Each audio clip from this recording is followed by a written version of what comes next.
do it. They put up a ton of yards on you guys rushing-wise last year, but you didn't have 58 roaming the middle of that defense down in Atlanta. I mean, how much is Quentin going to help you guys against this team specifically with the way he gets sideline to sideline and fills? Well, he's a big, thick dude. So, again, when in this type of offense, we got to be ready to go plug gaps inside. And he gives us that option, and Chase Pine gives us that option, and Elias Reynolds gives us that option, and you guys be ready to play. And they're gonna test you inside. They tested us last year inside, and again, they're gonna run. If they run 70 plays, they're running the ball 60 of them. So again, yards a little bit go out the window here. You know they're gonna get their rushing yards, and what you try to do is contain them. And again, I feel really good about who we have inside in terms of Wargenis and other guys too. He was one of the bright spots, I would say, Saturday night, especially his playmaking. Quentin, I mean, is that the guy you guys have been waiting to see for a while now, basically, in that spot? Yeah, I think he can be better, as we can. I mean, right, we didn't walk away with a win, so we can all be better, but he's progressing nice. He's progressed where he's been in this program 3 years ago, and he's getting there. I would not say he's arrived. You faced this offense now 3 times at Pitt.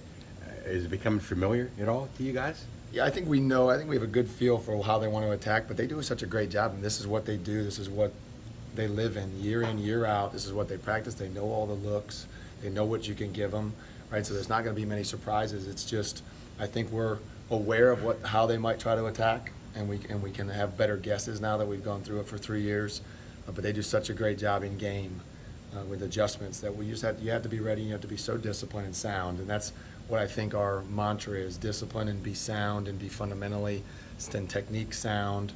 So we are ready for anything they might throw at us. What about the guys who are replacing Benson? What do you know about them?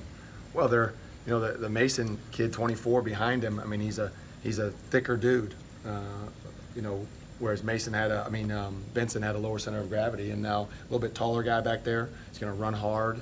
I mean, all those guys, they understand what they want to get done. They understand what their coaches want of them. They want to go barrel in that A gap. Man, they're picking up yards come hell or high water, and that's their deal. So, again, I don't care who it is back there. We got to stop whoever it is. It could be Dorsett back there. It could be Walter Payton back there. It doesn't matter. We got to stop those guys because they're coming hard either way, no matter who it is.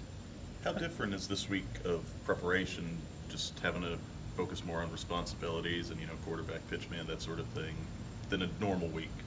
Yeah, I mean, obviously you've got responsibilities and keys every week and your fundamentals and your technique, but this one, if you miss against this offense, it's a big play. And that's a little bit different than a normal week because sometimes you got some overlap. You got maybe the safety playing behind a backer and a backer playing behind some D-line, but they force you to be one-on-one.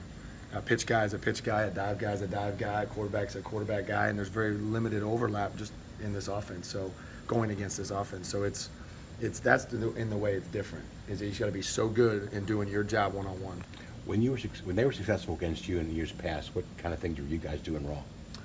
Well, I just think it's those things. I think it's understanding leverage. It's understanding their formations.